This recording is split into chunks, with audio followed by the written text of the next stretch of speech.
بسم الله الرحمن الرحيم قل إن كنتم تحبون الله فاتبعوني يحببكم الله ويغفر لكم ذنوبكم والله غفور رحيم. ہمیشہ سنت پر عمل کرنے اور سنت کی دعوت دینے والوں ہی کو سخت آزمایا جاتا ہے، اور سنت کی دعوت اور سنت پر عمل ایک ایسا یہ عمل ہے کہ ساری دنیا ان کے مخالف ہو جائے. شرح السنة تأليف إمام أهل السنة والجماعة في عصره أبي محمد الحسن بن علي بن خلف البربهاري. الحمد لله الذي هدانا للإسلام ومن علينا به وأخرجنا في خير أمة. اعلموا أن الإسلام هو السنة والسنة هي الإسلام. أشهد أن محمد رسول الله.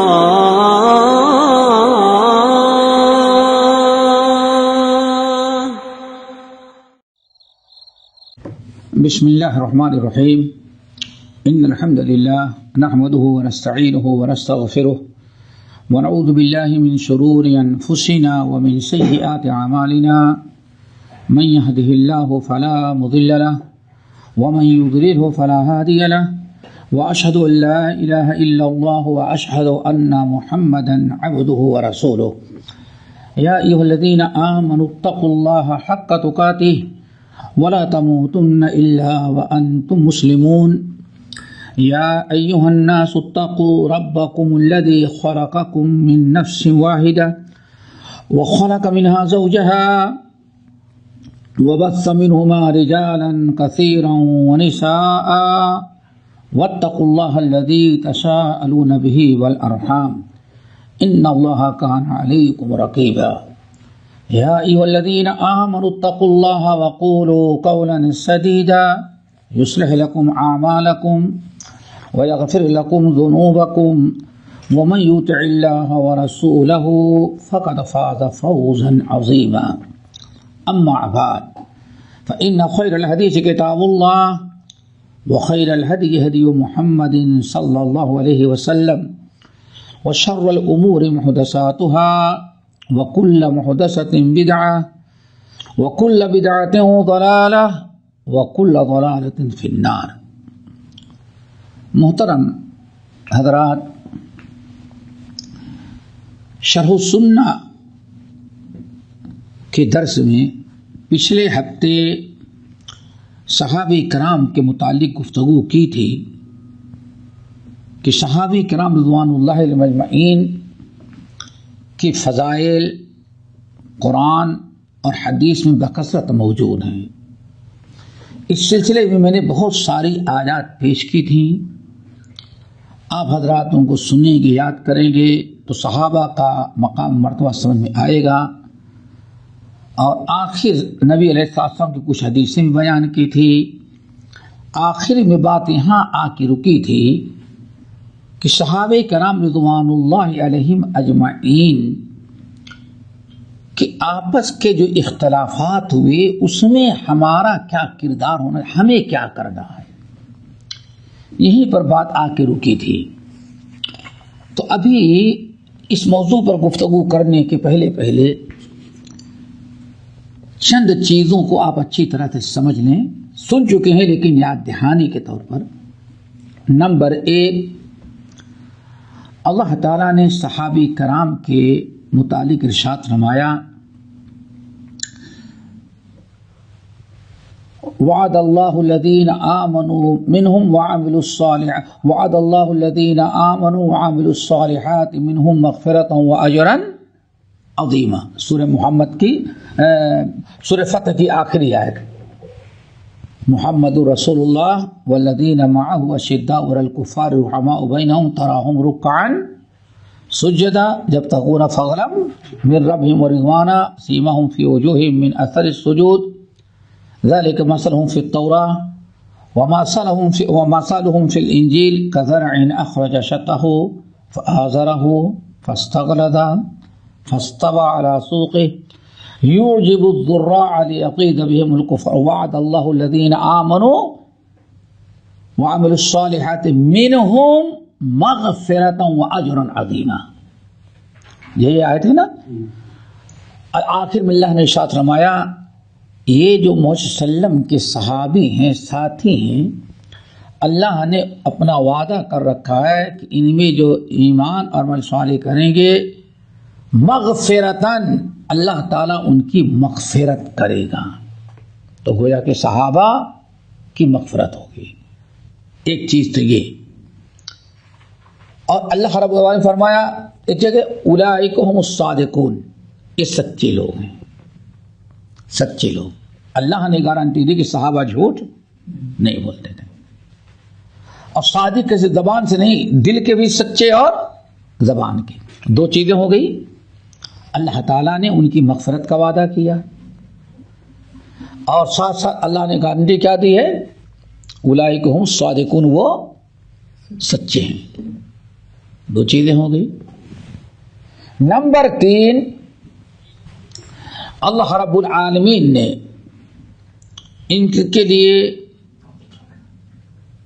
ان الذین ینادونک من وراء الحجرات اکثرهم لا ان الذین یغضون اصواتهم عند رسول اولئک الذین امتحن اللہ قلوبهم للتقوی.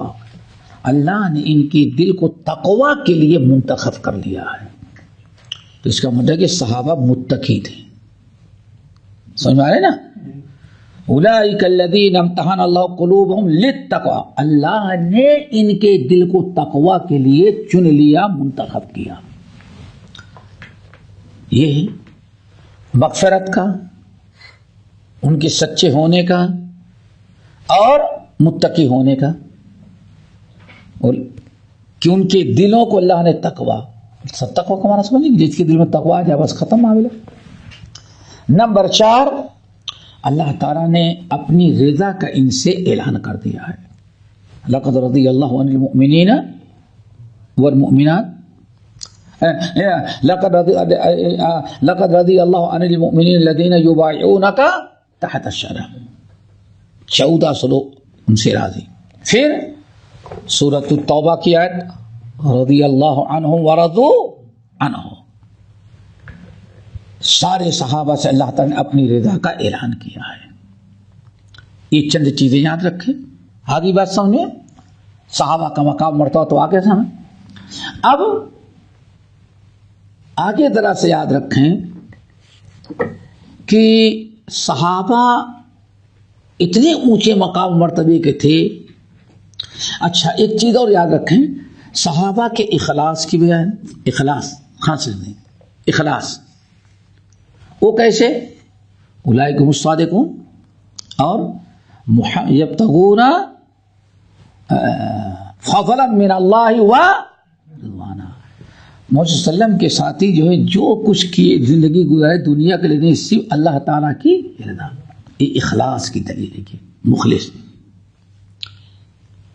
اگر یہ چند بنیادی چیزیں آپ نے یاد رکھا، کتنی ہو گئیں؟ نمبر 1 وہ کیسے ہیں؟ ان کی مغفرت کا وعدہ کیا ہے. نمبر 2 اولئک هم الصادقون، ان کے سچے ہونے کی دلیل ہے.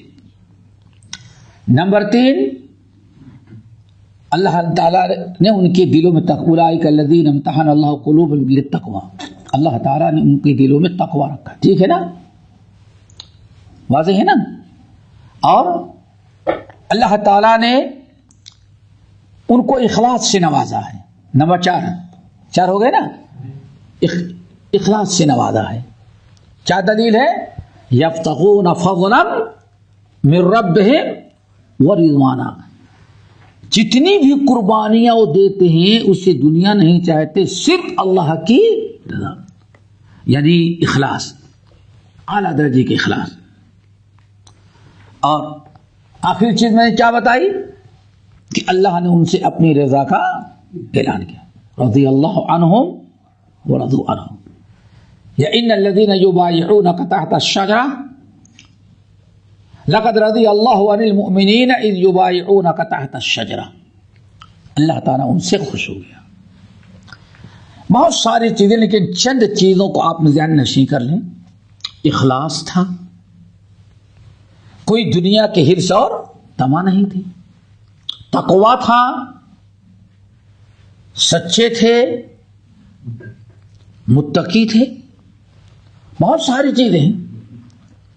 اگر ساری حدیث کو بڑا ٹائم اشارہ ہے، اتنی ساری چیزوں کے باوجود یہ جب آپ نے صرف مغفرت کا وعدہ کیا، مغفرت کا وعدہ، یہ پوائنٹس اگر یاد ہے تو اب سمجھنا بہت آسان ہے. یہ سب نوٹ کر لیے نا؟ کتنے؟ 5 ہے نا؟ یہ سب نوٹ کریں. اب صحابہ کرام رضوان اللہ اجمعین کے متعلق لڑائی ہوئی، آپس میں اختلاف ہوا، جنگیں بھی ہو گئی، خونریزی بھی ہو گئی. تو اتنی ساری چیزیں ہیں، لیکن ہیں بشر ہی. کیا ہے؟ بشر. ٹھیک ہے نا؟ بشر سے خطا ہونا عین ممکن ہے. معصوم عن الخطا صرف نبی ہوتے ہیں. صحابہ بشر ہیں. ہم کوئی یہ نہیں کہہ سکتا کہ ان سے کوئی خطا نہیں ہوئی. ممکن ہے خطا ہوئی ہو، آرے بات سنیں نا. خطا کا انکار نہیں کرتے، یہی پوائنٹ سے یاد رکھیں. خطا کا انکار نہیں کرتے، لیکن ہمیں کیا تعلیم دی گئی باقی تو سے بتائیں گے. خطا تو عین ممکن ہے، لیکن ہمیں اسلام نے کم سے کم 2 چیزیں سامنے رکھ کے حکم دیا ہے. نمبر 1، اللہ تعالیٰ نے ہم کو حکم دیا کہ ہمیشہ ان کے حق میں مغفرت کی دعائیں کریں.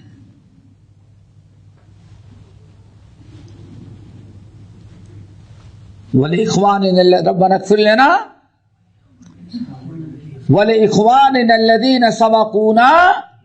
ہم مغفرت کریں. مغفرت اپنے اندر کئی چیزیں رکھتے ہیں. سن رہے ہیں نا؟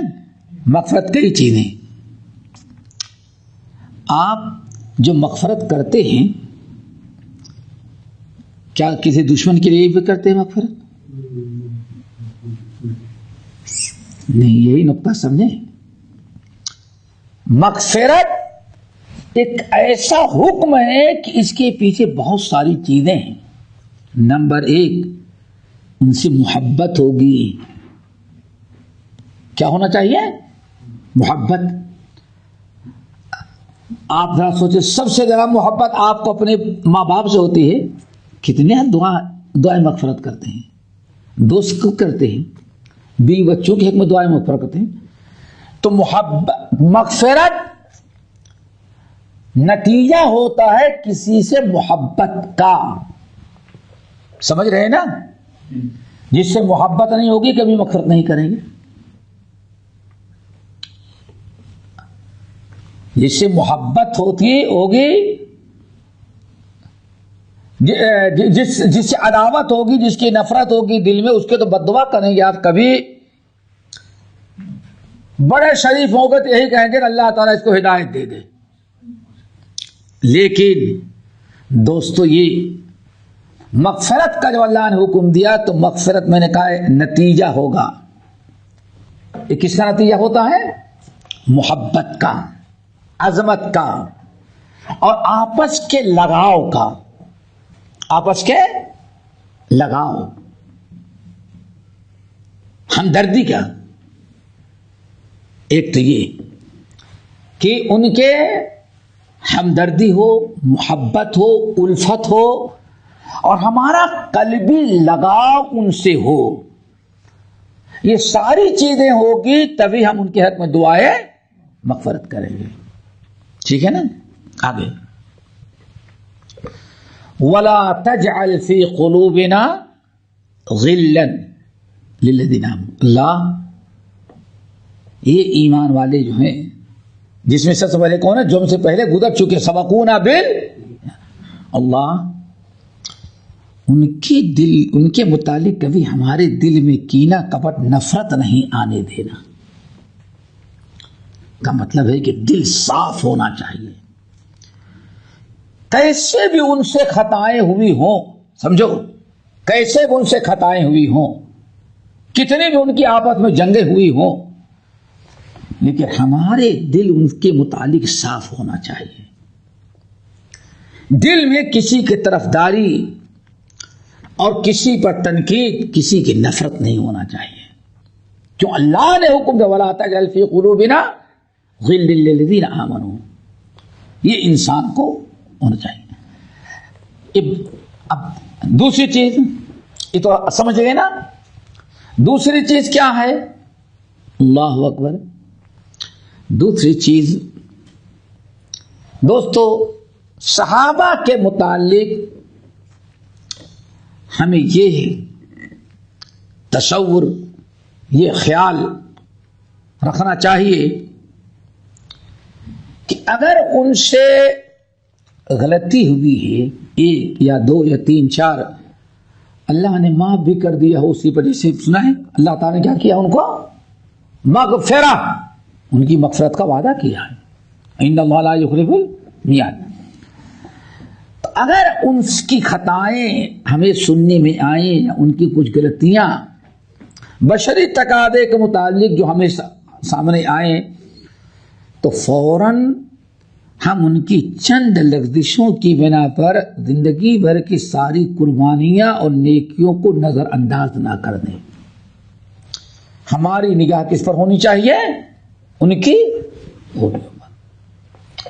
اس لیے آپ کہیں سمجھ میں آ رہا ہے؟ ہاں، ہماری ذمہ داری یہ ہے کہ کون انسان ایسا ہے جو دودھ کا دھلا ہو. لیکن دیکھو کہ اس اسلام کے لیے صحابہ نے قربانیاں کتنا دی، قربانیاں کتنی دی. ہمیں حکم دیا گیا کہ ان کی قربانی. صحیح بخاری کی روایت دیکھو، ان کے نیک لوگوں کا شکر ادا کرنا، ان سے جو کوتاہیاں ہوئی ہوں ان لغزشوں سے درگزر کرنا. تجاوزوا عن مسیئہم، اگر کبھی ان میں سے کسی نے تمہارے ساتھ کچھ زیادتی کر دی تو اس کو کیا کرنا؟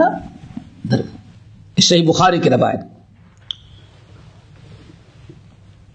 وتجاوزوا عن مسیئہم، ان میں سے جو کچھ کبھی انسان ہے، بشر ہے، تم کو کچھ کہہ دیا تو اس کو دل میں رکھنا نہیں، بلکہ اس کو کیا کرنا؟ درگزر کرنا، معاف کرنا. اگلی بات سنیں. ایک اور چیز، تیسری چیز، دو چیزیں ہو گئی ہیں نا. تیسری چیز بڑی اہم ہے اصل موضوع پر آنے کے اور سمجھنے کے لیے. تیسری چیز بڑی اہم، بڑی ضروری، کہ ہمیشہ ہم ان کی حسنات وغیرہ پر نگاہ رکھتے ہوئے ہمارا یہ موقف ہو، ہمارا یہ خیال ہو، ہم ان کے متعلق ان کی نیکیوں پر تصور رکھتے ہوئے ہمیشہ یہ سوچیں کہ ان میں سے اگر کسی سے کوئی غلطی یا آپس میں لڑائی ہوئی تو لڑنے کی نیت سے نہیں، بلکہ وہ ان کی اپنی اجتہاد کی وجہ سے. کیا اجتہاد؟ یعنی انہوں نے اس کو حق سمجھا، سمجھ رہے نا، حق کے لیے لڑے. اب اجتہاد کے اندر ہے، ہو سکتا ہے کسی نے ایک کو حق سمجھا اور دوسرے نے اسی کو کیا سمجھا؟ غلط سمجھا. نہ باطل کو وہ پسند کرتے تھے نہ دوسرے پسند کرتے، سارے معاملے کس کے تھے؟ حق کے لیے. ان کا آپس میں قتل و غارت، خونریزی کوئی مقصد نہیں تھا. سارا مقصد صرف کیا تھا؟ کسی سے ہوا تو اجتہادی چیزیں. اور حدیث میں کیا ہے؟ المجتہد یخطی و یصیب، مجتہد جب کوئی سوچ وچار کر کے مسئلہ نکالتا ہے، سوچتا ہے، تو کبھی وہ صحیح ہوتا ہے اور کبھی غلط ہو جاتا ہے، لیکن اللہ تعالیٰ کے ہاں دونوں اجر کے مستحق ہوتے ہیں، کیوں نیتیں دونوں کی درست ہوتی ہیں۔ آ گئی بات سمجھے؟ اب آئے گی ایک آخری چیز اور یاد رکھیں، بڑے کام کی ہے، وہ بڑے کام کی، اس کو یاد رکھیں، وہ یہ ہے کہ ہر معاشرے میں ہمیشہ کچھ فتنہ پرور لوگ ہوتے ہیں۔ نبی علیہ السلام کے سامنے عبداللہ ابن سبا اس کا گروہ تھا کہ نہیں تھا؟ جب نبی علیہ السلام کے زمانے میں بھی ایسے فتنہ پرور ہو سکتے ہیں، تو ابو بکر، عمر، عثمان و علی کے زمانے میں بھی ہو سکتے ہیں۔ کبھی معاشرہ ان سے پاک نہیں ہوگا، بلکہ اللہ نے قرآن پاک میں فرمایا، اے محمد صلی اللہ علیہ وسلم، یہ کتنے شیاطین ہیں فتنہ پرور منافقین، آپ تو چند کو جانتے ہیں لیکن ان کے علاوہ کتنے ہیں میں جانتا ہوں، آپ کو پتہ نہیں کہ وہ کون کون ہیں، فتنہ پرور ہوتے ہیں۔ لیکن فرق کیا ہوتا ہے؟ کبھی حق پاور میں ہوتا ہے، غالب ہوتا ہے، تو فتنہ پرور شیطانی تو کرتا ہے، لیکن کوئی گروہ اپنا تیار کر کے حق سے لڑنے، حق کو مٹانے کی طاقت نہیں رکھتا، دب جاتا ہے۔ یہ بڑی اہم چیز ہے، اس کو یاد رکھنا۔ نہیں سمجھ میں آیا؟ عبداللہ بن سبا، عبداللہ ابن ابی بن سلول رئیس المنافقین تھا، لیکن نبی علیہ السلام کے سامنے آنے کے بعد بلی بن جاتا تھا۔ نہیں میں نے ایسا نہیں کیا، میرا مقصد یہ تھا، کیوں؟ حق غالب تھا، فتنہ پرور تھا، حق غالب تھا، اپنی کوئی کھل کر کے بغاوت کے لیے کوئی ٹولی تیار نہیں کر سکا۔ آئی بات سمجھی نا؟ فتنہ پرور تھا، لیکن فتنہ پھیلانے اور حق چھیننے کی طاقت نہیں رکھتا، تو فتنہ پھیلاتا تھا، وہ مغلوب تھا۔ ٹھیک ہے نا؟ ہر زمانے میں ایسے ہوتے ہیں، اور کبھی ایسا ہوتا ہے کہ فتنہ پرور چھپے رہتے ہیں، دل میں چور ہے، لیکن کوئی ایک بدماش لیڈر مل جاتا ہے تو اس کے جھنڈے تلے سارے فتنے فتین آگے کھڑے ہو جاتے ہیں۔ آپ صرف اپنے ملک کی ابھی پوزیشن دیکھ لیں، کبھی فتنہ پرور تو رہتے ہیں، لیکن کوئی لیڈرشپ ہونا ملنے کے بنا پر، رہنے کی بنا پر وہ کیا ہوتا ہے؟ چھپے رہتے، دبے رہتے ہیں۔ لیکن جب کہیں لیڈر مل گیا اور سمجھ گیا کہ ہاں یہ لوگ فلاں چیز کو ناپسند کرتے ہیں، فتنہ پرور ہیں، اور ہم آواز لگائیں گے تو فتنہ پھیلانے کے لیے حق کے نام پر سب ہمارے جھنڈے تلے آ جائیں گے۔ یہ نقطہ نہیں سمجھ میں آیا؟ نہیں سمجھے نا؟ ہاں ابھی سمجھتے ہیں، ابھی سمجھاتے ہیں۔ اتنا تو یاد رکھیں کہ فتنہ پرور ہمیشہ، لیکن جب تک ان کو کوئی لیڈر نہیں ملتا، انفرادی تو زندگی گزارتے ہیں، فتنہ پھیلانے کی کوشش کرتے ہیں، لیکن جب کوئی طاقتور مضبوط لیڈر مل گیا شیطان، تو سارے اکٹھا ہو کر کے اب حق کے مقابلے کے لیے وہ کھڑے ہو جاتے ہیں۔ یہ اپنے معاشرے میں دیکھ لیں، اپنے گاؤں میں ہر جگہ ہوتا ہے۔ جب آپ نے ساری چیزیں سمجھ لیا تو اب آئیے، فتنہ اللہ رسول کے زمانے میں بھی تھا منافقوں کا، ٹھیک ہے نا؟ ابو بکر عمر کے زمانے میں بھی تھا، عثمان بن عفان کے زمانے میں بھی تھا، اتنی حکومت کے، لیکن فتنہ ابھر کر کے مقابلے کی طاقت نہ، فتنہ پھیلایا لیکن مقابلے کی طاقت نہ کیا۔ لیکن جب تقریباً 37 ہجری کے اندر، اب سمجھے بات، ابھی جو باتیں بتایا سمجھ گئے نا، ان کو یاد رکھیں. 37 ہجری کے قریب جب عبداللہ ابن سبا یہودی یمن سے چل کر کے کہاں آیا؟ مدینہ طیبہ، اور اس نے مسلمان ہونے کا دعویٰ کیا. سارے لوگوں نے ہاتھوں ہاتھ لیا کہ یہودی مسلمان ہو گیا ہمارا بھائی، یمن سے آیا ہوا مہمان بنایا، ہاتھوں ہاتھ لیا، بڑی عزت افزائی ہوئی اس کی. لیکن کچھ عرصے کے بعد اب وہ اپنا فتنہ پھیلانا شروع کیا. تو جو فتنہ پرور پہلے سے موجود تھے، اب بات سمجھ میں آئی نا؟ ہاں، اب فتنہ پرور جو تھے وہ سمجھ گئے ہاں یہ تو کام کی بات کر رہا ہے. اب دھیرے دھیرے ایک لیڈر کے اندر میں آنا شروع ہو گئے. یہ ہے ہمیشہ فتنہ پرور پہلے تھے، شیاطین اندر بیچ میں تھے، لیکن لیڈر نہیں تھا ان کا کوئی. عبداللہ بن سبا جب آیا، اس نے ایسی حرکتیں شروع کی اور لوگوں میں ایسا ایک مخالفت کا بیڑا اٹھانے لگا. عثمان بن عفان نے پکڑا، اس سے پوچھا کیا کرتے ہو تم ایسے؟ دیکھو تو اس نے فوراً کہا نہیں صاحب، میں تو یہودی تھا، مسلمان ہوا آیا ہوں آپ کے یہاں عزت کی زندگی گزاریں، اسلام سیکھیں، دین سیکھیں، سب دنیا بھر کی چیزیں. بہت باتیں کہ عثمان بن عفان بڑے نرم دل تھے، اس کو چھوڑ دیا. لیکن فتنہ زیادہ پھیلاتا رہا. کچھ لوگوں کے ساتھ کچھ جس کو کہتے ہیں عثمان بن عفان نے ان کو دبانے کی کوشش کی، سمجھایا. جب یہ دیکھا کہ مدینے میں تو ہماری دعوت دب جاتی ہے، کیوں؟ یہاں حق غالب ہے، اسلام جانتے ہیں، یہاں ہمارا پروپگنڈا یا جھوٹا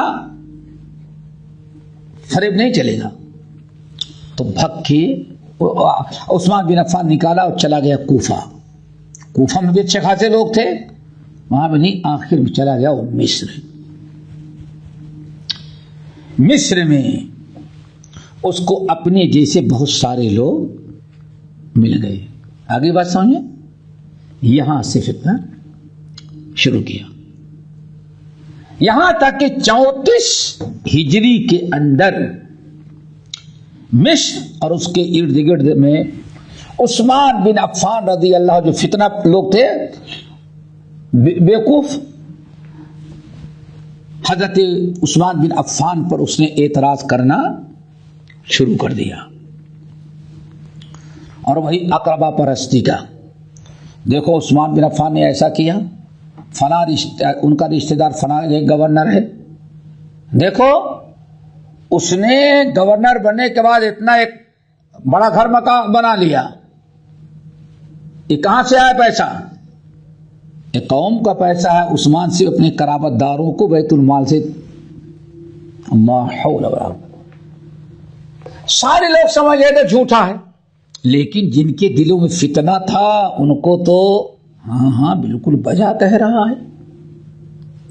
فتنہ تھا نا، بالکل بجا کہہ رہا ہے. اس طرح سے اس کا کام بڑھتا گیا، پبلک بڑھتی گئی. ایک فتنہ لیڈر مل گیا نا ان کا. جب لیڈر مل گیا تو جو فوضا کرنے والے اس طرح سے فتنین لوگ تھے سب اس کے ساتھ ملتے گئے، اور کسی کو بدنام کرنا ہو تو سب سے پہلے اس کے مالی گھوٹالے کا کیس کریں، پروپگنڈا کریں. کیا کریں آپ لوگوں کو؟ اور آج بھی دیکھیں ہر چیز برداشت کر لے گا آدمی، لیکن کہا جائے کہ ہاں ارے یہ بیت المال فلاں جگہ کا گورنر ہے، اتنا پیسہ، بس سب سے بڑی چیز یہی وہ مدعا اٹھایا اقربا پرستی کا. اور سال بھر میں اتنا اس نے پروپگنڈا کیا کہ اب باقاعدہ اندر اندر پلان بنایا کہ عثمان بن عفان کو ختم کیا جائے. دیکھا آپ نے؟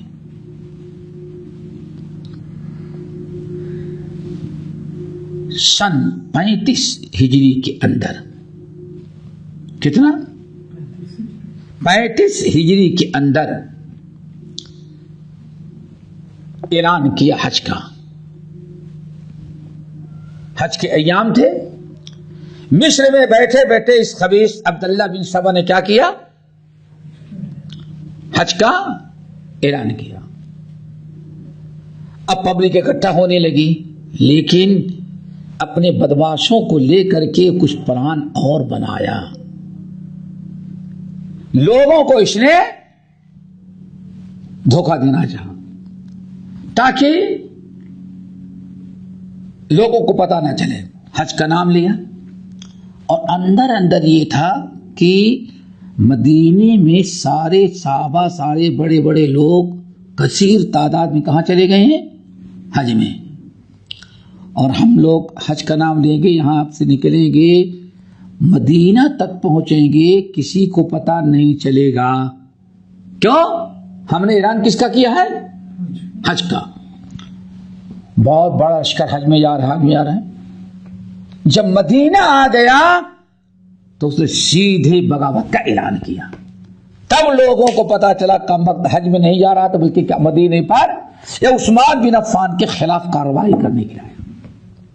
سارے بڑے بڑے، حضرت عائشہ خود بھی نہیں تھی، سارے لوگ حج میں تھے، ٹھیک ہے.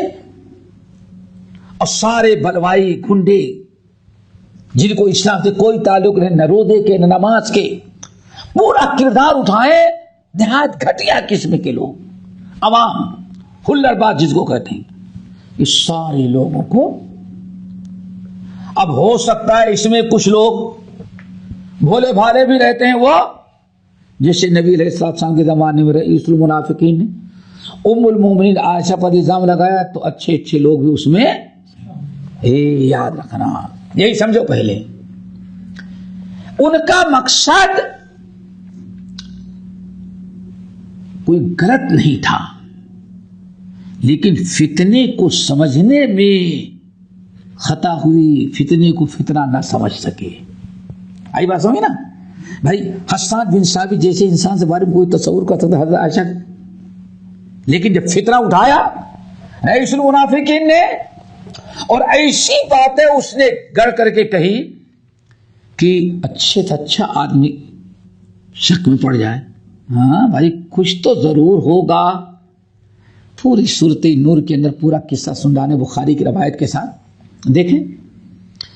تو فتنے میں جب فتنہ عام ہو جاتا ہے تو بہت سارے جو نہیں فتین رہتے، اہل حق کا بھی کچھ نہ کچھ گروہ اس فتنے کے لپیٹ میں آ جاتا ہے.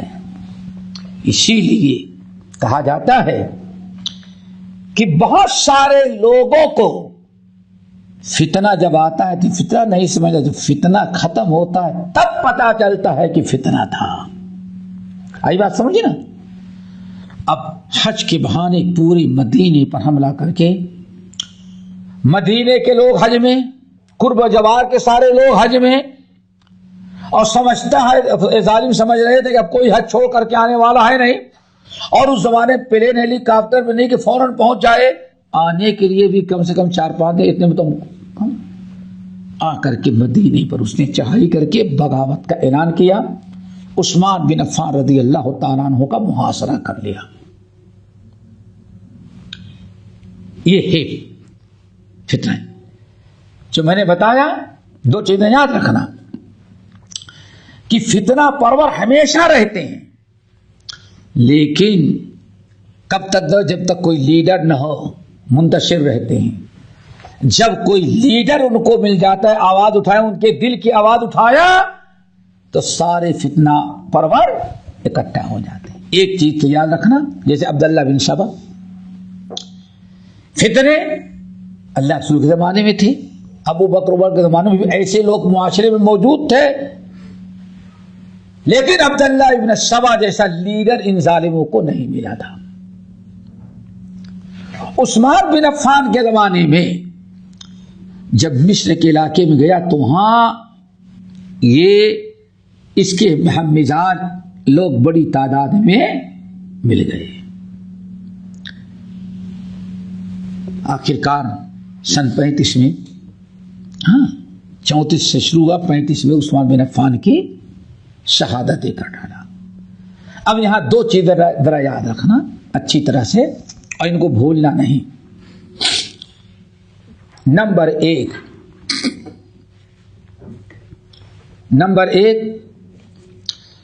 حضرت امام حسن بصری رحمۃ اللہ علیہ سے پوچھا گیا کہ اچھا آپ بتائیں، آپ تو تھے، کیا عثمان بن عفان کا محاصرہ کرنے والے، ان کو قتل کرنے والے، ان کے خلاف پروپگنڈا کرنے والی جو جماعت تھی بلوائیوں کی، کیا اس میں کچھ صحابہ بھی تھے؟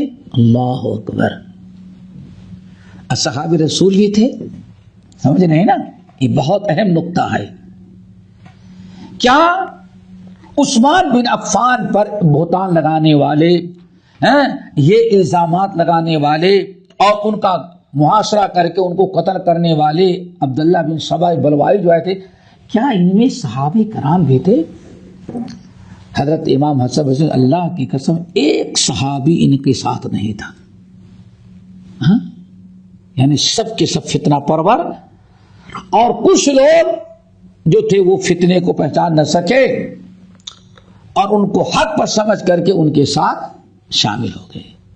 یہ دو چیزیں ہو گئی نا، صحابہ نہیں تھے.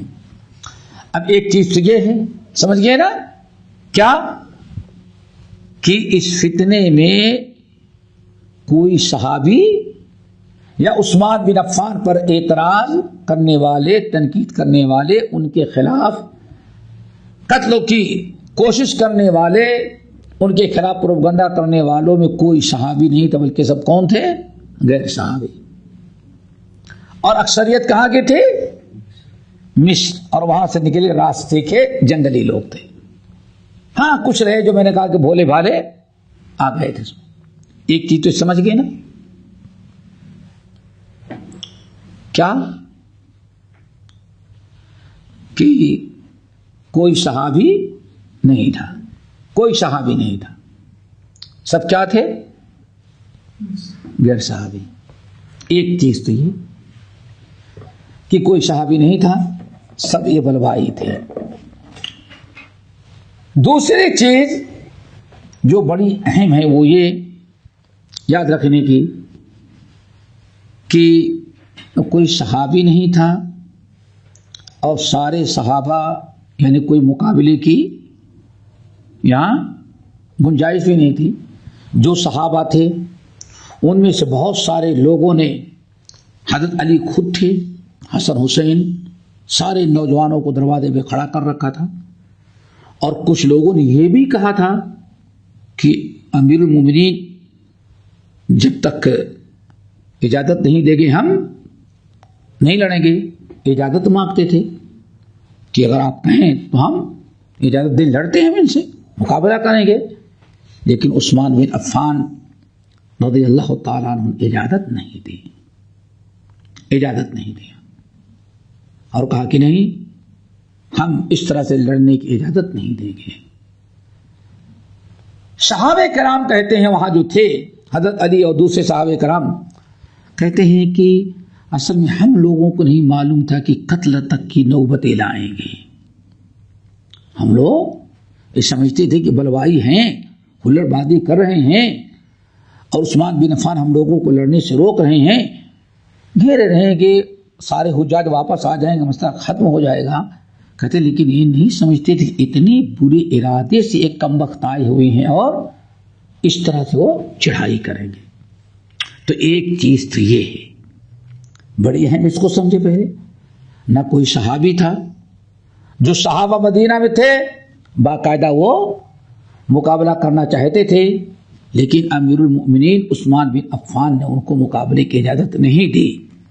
بلکہ بعض لوگوں نے تو یہ بتایا کہ عثمان بن عفان اس لیے بھی روک رہے تھے کہ اللہ کے رسول نے میری شہادت کی بشارت دی ہے، تو اتنی بڑی خوش نصیبی کیا ہوگی جو بشارت دی ہے وہ آج ہمیں نصیب ہو جائے۔ نہیں مجھے یاد ہے اللہ کے رسول نے فرمایا اے ہیرا، اے احد، ٹھہر جاؤ، تجھے معلوم نہیں کہ اس وقت تمہارے اوپر ایک رسول ہے، ایک صدیق ہے اور ایک شہید ہے۔ دو شہید۔ پھر کئی مرتبہ پیشن گوئی کی تھی، تو عثمان کہتے تھے کہ اللہ کے رسول کی پیشن گوئی ہے، ہماری خوش نصیبی ہے کہ ہم کو شہادت نصیب ہو جائے۔ تو یہ چیزیں یاد رکھیں۔ اب آگے چلتے ہیں ہم کہ یہ تو سمجھ میں آ گئی کہ فتنہ کیسے ہوتا ہے، اور جو صحابہ کرام، جو غیر صحابی مدینے کے کچھ لوگ تھے یا ان کے ساتھ اور جو لوگ بلوائیوں کے ساتھ تھے، وہ مدینے کے نہیں باہر کے، وہ بیچارے انہوں نے فتنے کو سمجھا نہیں کہ فتنہ ہے، وہ سمجھے کہ ہم حق پر ہیں، اسی لیے وہ لوگ ان کا ساتھ دیتے رہے، بہرحال معاملہ ختم ہو گیا۔ اب اس یہاں حضرت عثمان بن عفان اور ان بلوائیوں کے قصہ ختم ہوا۔ عثمان بن عفان شہید کیے گئے اور سارے اہل مدینہ نے مل کر کے اپنا خلیفہ کس کو منتخب کر لیا؟ باتفاق رائے علی بن ابی طالب۔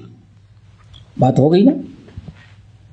ابھی بھی کوئی دو خلیفہ نہیں بنے۔ امیر المؤمنین علی بن ابی طالب خلیفہ بن گئے، لوگوں نے قبول کر لیا۔ اب جو صحابہ تھے اور جو تابعین تھے اس وقت، سب لوگوں نے حضرت علی رضی اللہ تعالی عنہ سے بیعت کیا اور سب سے پہلا مطالبہ کیا کہ عثمان بن عفان کے قاتلین کو سزا دی جائے۔ دیکھو یہ سمجھو، سزا دی جائے۔ کسی ایک صحابی نے مخالفت نہیں کی اور نہ حضرت علی نے کیا، سب کا فیصلہ یہی تھا کہ کیا کیا جائے گا؟ قاتلین کو سزا دی جائے گی اور اسلامی حدود یعنی قصاص نافذ کیا جائے گا۔ سب کا اتفاق تھا۔ یہاں ایک بڑی عجیب سے چیز ہوئی کہ جب یہ حضرت علی خلیفہ بن گئے تو اب تو ان کو خاموش ہو جانا چاہیے تھا نا، کن کو؟ عبداللہ ابن سبا۔ ہاں ایک چیز اور جو بتانا چاہتا رہ گئی تھی، یاد ہے؟ ایک تو یہ تھی کہ حضرت علی کے قتل کرنے میں صحابہ کوئی نہیں تھے، اور ایک بڑی چیز اور نوٹ رکھیے گا، بھولیے گا نہیں، یہ سارا فتنہ کس نے شروع کیا ہے؟ عبداللہ ابن، یہ نوٹ یاد، عبداللہ بن سبا نے، پوری تاریخ سب کا اتفاق۔ لیکن آج جو ہمارے حکام کی مخالفت کرنے والے ہیں اور ہم کہتے ہیں یہ فتنہ کس نے اٹھایا تھا؟ عبداللہ بن سبا نے، نہ حضرت علی نے اٹھایا نہ کسی اور نے اٹھایا۔ اور یہ آج بھی جو مسلم حکام امانت داری کے ساتھ حکومت کر رہے ہوں، ان کی کرسیاں چھیننے والے اور ان کے خلاف جو پروپگنڈا کرنے والے ہیں اور صحابہ کرام کو تنقید کا نشانہ، عمرو بن عاص، حضرت عثمان بن عفان، امیر معاویہ، ابی سفیان، یزید بن ابی معاویہ، عمرو بن عاص، یہی ہے نا۔ جب کہا جاتا ہے کہ یہ طریقہ کس کا؟ عبداللہ ابن سبا کا۔ یہ فتنہ صحابہ کرام کو برا بھلا کہنے اور عثمان بن عفان پر الزام اور بہتان تراشی کر کے ان کو قتل کرنے والے جو تھے وہ سب کے سب سبائی تھے۔ لیڈر عبداللہ ابن سبا تھا باقی اس کے ساتھی تھے. یہ کبھی کسی صحابی نے ایسا کام نہیں کیا. تو آج یہ بھولیں گے تو نہیں یہ چیز، اس کو یاد رکھیں. تو اب جب ہم نے کہا ہے عبداللہ بن سبا کا کردار ہے، تو خرچ سے کچھ لوگ نکلے آج اس دور میں اور کہتے ہیں عبداللہ ابن سبا کو بدنام کیا جاتا ہے، اس نام کا کوئی آدمی گزرا ہی نہیں. شاید پہلی مرتبہ سنتے ہوں گے. کیسٹیں یہ اخوانیوں کی بات ہے. کن کی بات؟ شیعوں کی نہیں، اخوانیوں کی بات. سوچو تھوڑا سا. یہ سب ان لوگوں نے پروپگنڈا کیا ہے بدنام کرنے کے لیے، اپنی کرسی بچانے کے لیے، اور حکام کے چمچے انہوں نے پروپگنڈا کیا ہے. ورنہ عبداللہ بن سبا نہیں تھا، بلکہ پکے سچے مسلمانوں نے عثمان بن عفان جو بے ایمانی کر رہے تھے ان کے خلاف کھڑے ہوئے تھے. عبداللہ بن سبا نام کا کوئی انسان تاریخ اسلام میں گزرا ہی نہیں. اللہ اکبر. آئی بات سمجھیں کیوں؟ ان کا کیا مقصد ہے؟ عبداللہ بن سبا کو نکال دیا جائے تو کیا ہوگا؟ عثمان بن عفان کرتے تھے، اسی لیے ان کی رعایا، ان کے مسلم رعایا جو تھی عثمان بن عفان کے خلاف کھڑی ہو گئی تھی. جب عثمان بن عفان کے خلاف مسلمان کھڑا ہو سکتا ہے تو آج کا مسلمان کیوں نہیں ان بادشاہوں کے سامنے کھڑا؟ آئی بات سمجھ میں؟ یہ مکار بے ایمان یہ تحریک چلائی ہے. کیسٹیں بھی موجود ہیں اور کتابیں بھی لکھی کہ یہ اپنے یہ حکام اور حکام کے پجاری علماء یہ اپنی کرسی بچانے کے لیے عبداللہ بن سبا کا نام لیتے ہیں کہ یہودیوں کا نہیں، کوئی عبداللہ بن سبا نہیں تھا. اس وقت کے پکے سچے مسلمان، واقعی صحیح ہے، جیسے تم پکے مسلمان بے ایمان ہو ویسے وہ بھی پکے ہی مسلمان رہے ہوں گے. سمجھ گئے نا؟ ہاں کہتے ہیں جیسے تم ہو کرسی کے پجاری، عہدے کے بھوکے، یہودیت اور عیسائیت، یہودیت نواز اور رافضیت لے کر کے کھڑے ہو، واقعی عبداللہ ابن سبا کے ساتھ جو کھڑے تھے ویسے ہی تھے جیسے تم ہو. یہ تمہارا ہی گروہ ہے. آگے بات سمجھ میں؟ یہ اچھی طرح نقطہ یاد رکھنا. پوری تاریخ، نام، سن، اس کے ساتھی، اس کی دعوت، عبداللہ بن سبا کی پوری ڈیٹیل ہے. آج کی سم کیا کہتے؟ ڈاٹا کیا کہتے ہو؟ ہاں سب کچھ موجود ہے. کتنوں کو جھٹلاؤ گے؟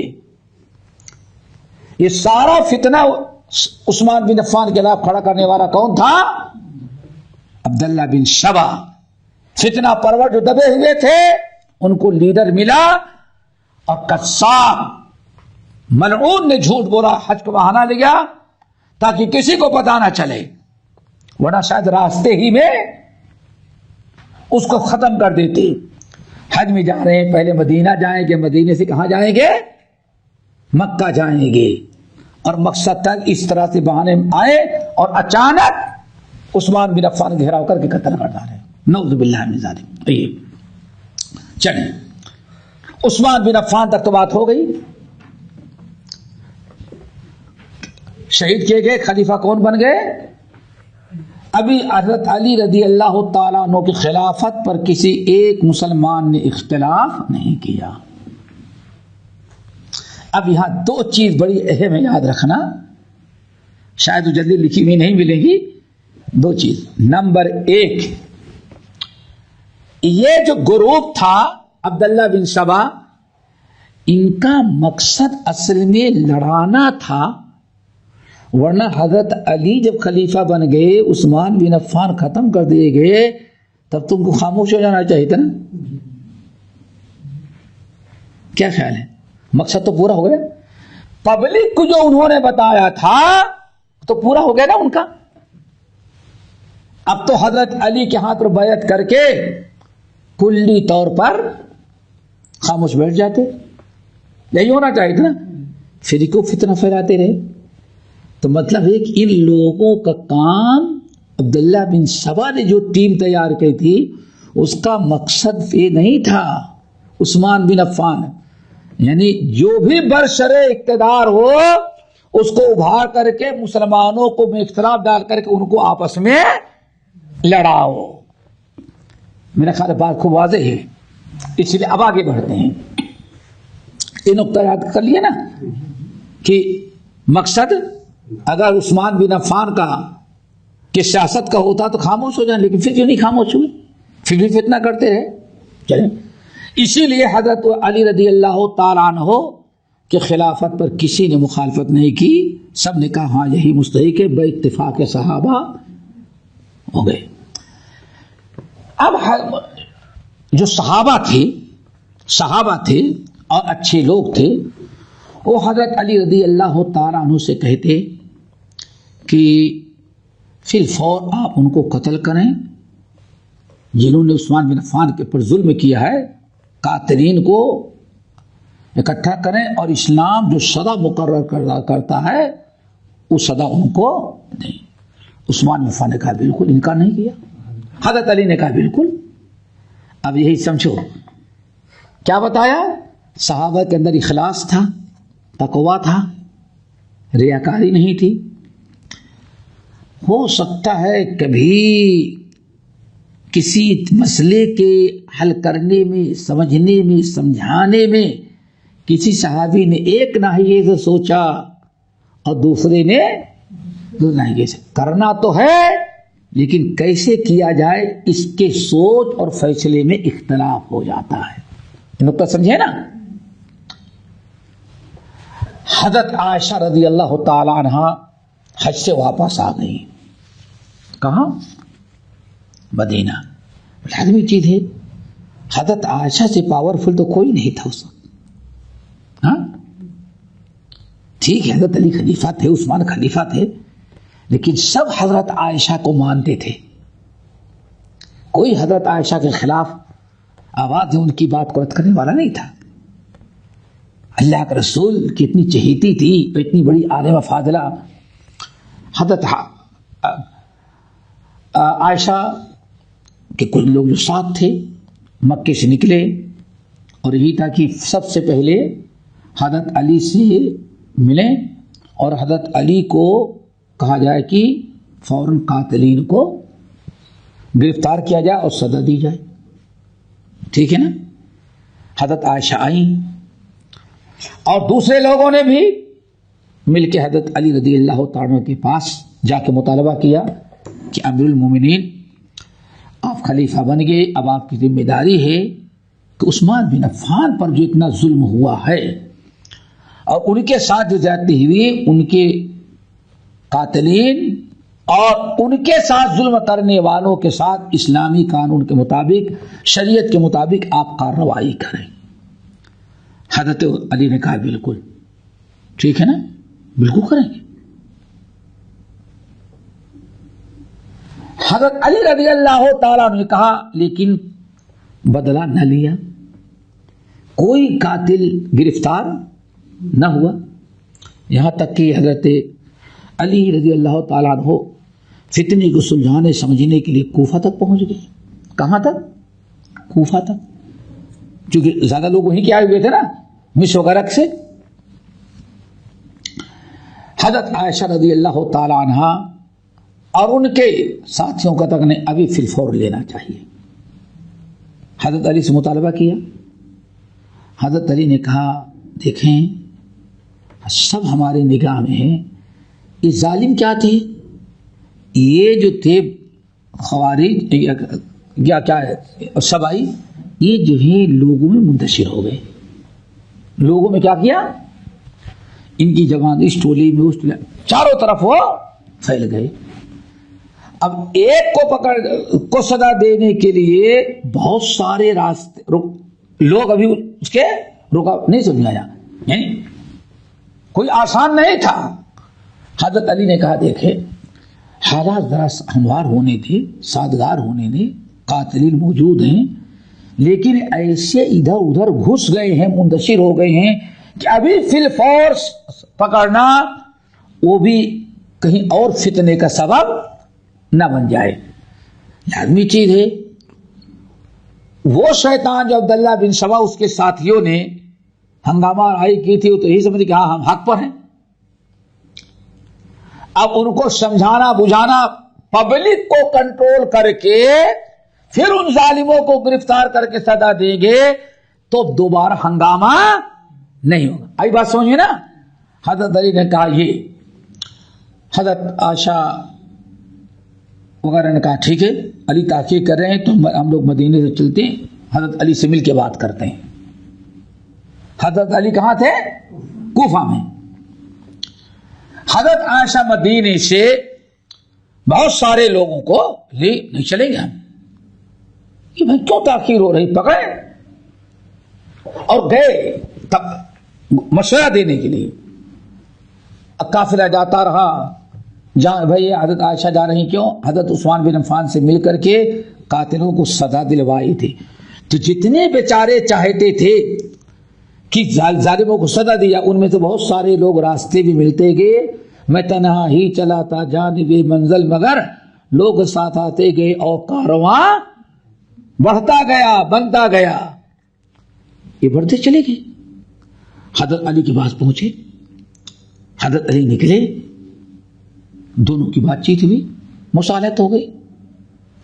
حضرت عائشہ رضی اللہ تعالیٰ عنہا نے بھی مسئلہ سمجھ لیا کہ نہیں، لازمی چیز ہے کہ ابھی جس حالت میں ہے یہ پورے علاقے کے مسلمان، ابھی کوئی آسان نہیں، کہیں اور بات فتنہ نہ بڑھے تو حالات قابو میں آ جائیں، اچھے طرح سے لوگوں کو سمجھا دیا جائے، پھر ان قاتلوں کو. ابھی تو یہی تھا بھائی ہم نے کیا کیا، عثمان نے یہ کیا تھا اس لیے ہم نے کیا. ابھی تو لوگوں کے مزاج کو، دلوں کو صاف کرنا ہے کہ ہاں جن لوگوں نے کیا انہوں نے بہت غلط کیا. یہی تھا نا. دونوں کی مصالحت ہو گئی، بات چیت ختم. حضرت عائشہ نے کہا ٹھیک ہے بھائی اب رات ہو گئی، آرام کرتے ہیں، پھر واپس چلیں گے. چونکہ حضرت علی کی کوئی نیت ایسی نہیں کہ ہاں کافروں سے. کچھ لوگ شور مچانا شروع کر دیے، حضرت علی خون کا بدلہ لینا نہیں چاہتے. تو حضرت عائشہ سے جب بات ہوئی تو سمجھ گئی اور اپنے ساتھیوں سے کہا یہ سب جھوٹی بات ہے، علی سے توقع نہیں کی جا سکتی کہ ہاں اتنے بڑے ظالموں کو چھوڑ دے، لیکن بات صحیح ہے، حالات اطمینان بخش ہو جائے تب. دونوں اپنی اپنی جگہ پہ سوئے. حضرت علی اپنے ٹھکانے پہ چلے گئے، سو رہے. حضرت عائشہ اپنے. لیکن یہ سوائی گروہ جب دیکھا، جب حضرت عائشہ چلی تو بڑا خوش ہوا. اب آ رہی ہیں، اب کس کی ٹھن جائے گی؟ علی. اور علی کو لینا ہوتا خون کا بدلہ تو ابھی لے لیتے، لیکن علی سوچ رہے ابھی لیں گے تو اور مشکل ہوگا، اور حضرت عائشہ نے ابھی خون کا بدلہ لینا. اب لڑائی مسلمانوں کے دو گروہ، ایک کے حضرت عائشہ، دوسرے کے حضرت علی. دیکھو آئے اور مصالحت ہو گئی. جو مزہ لینے والے تھے، جو لڑانا چاہتے تھے، ان کا تو منہ کالا ہو گیا، اور دونوں اپنی اپنی جگہ پہ جا کر کے آرام سے سو لیے کہ صبح نکلیں گے. جب دونوں قافلے حضرت علی اور حضرت عائشہ، حضرت عائشہ سب مدینے سے نہیں، میں نے کہا کہ راستے میں بھی ایسے ملتے گئے، حضرت علی بھی حضرت عائشہ نے چلو ملتے، تو انہوں نے مصالحت کر لیا. امن و امان کی فضا ہو گئی. اور رات کو جب سوئے، جب سب سو گئے تو رات کی تاریکی میں وہ جو بلوائی تھے، بلوائی جو تھے یہ شیطان ادھر بھی تھے اور ادھر بھی. فتنہ گھس گئے تھے نا چاروں طرف کہ تاکہ آپس میں یہ لڑے، سازش ہوتی. ابھی آپ نے دیکھا آدمی گھس کے کیا نعرہ لگا رہا ہے نا، پڑوسی ملک کا زندہ باد. ایسے لوگ جو ہوتے ہیں اس کا مطلب فتنہ پھیلانا ہوتا ہے، وہ کسی کے نہیں ہوتے. اب یہ قسم کے جب سنو اچانک آپس میں شور مچایا. حضرت کیا ہوا؟ علی نے حملہ کر دیا. حضرت علی اٹھے، ارے کیا ہوا کیا ہوا؟ عائشہ نے حملہ کر. اللہ اکبر. دونوں اپنی اپنی جگہ پر. جب آیا کہ حملہ ہو گیا تو تلواریں دونوں طرف سے چل گئی. اب بتائیں اس میں کس کو مجرم قرار دیا جائے؟ ہاں اب یہاں بتاؤ ایمانداری سے کیا حضرت عائشہ غلط کر رہی تھی کہ علی غلط کر رہے تھے؟ یہ طے ہے کہ دونوں میں شاید ایک صحیح ہو، کہنے کا مطلب، لیکن ابھی مصالحت کے بعد ساری بات ختم ہو گئی تھی، اب جو رات کی تاریکی میں اس میں نہ حضرت علی غلطی پہ تھے نہ حضرت عائشہ. حضرت علی غلطی پہ ہوتے تو حضرت عائشہ مانتی ہی نہیں. حضرت عائشہ کے ساتھ حضرت عمار بن یاسر، بڑے بڑے صحابہ کرام مدینہ سے نکلے تھے، کوئی نہ مانتا. اور اگر حضرت عائشہ کا غلط مطالبہ ہوتا تو حضرت علی ان کے ساتھ ہی نہ مانتے. دونوں جب بیٹھ کے مشورہ کیے تو پتہ چل گیا نہیں، معاملہ ایسی ہی ہونا چاہیے. لیکن یہ مصالحت ان شیطانوں کو جو دونوں گروہوں میں بٹ گئے تھے اور لڑانے کے لیے شرپسند، ان کو یہ چیز پسند نہ آئی. جب سب سو گئے تو رات کو میٹنگ کی کہ ایسا کرو، ایک دوسرے پر حملہ کرو، شور مچاؤ، اور جو بھی مجھے کس نے کیا، تم کہنا حضرت علی نے حملہ کروایا اور تم کہو کہ حضرت دونوں کی جنگ رات کو بہت سارے لوگ قتل کر دیے گئے. جب آمنے سامنے ہوا، امی جان آپ نے مسلط کی کہا کہ تو ہم نے کیا کیا، تو آپ نے اپنی فوج کو کرو، کہا میں تو سویا ہوا تھا. حضرت علی سمجھ رہے تھے عائشہ اور عائشہ سمجھ رہی تھی حضرت علی، یہ ان کے ان کی.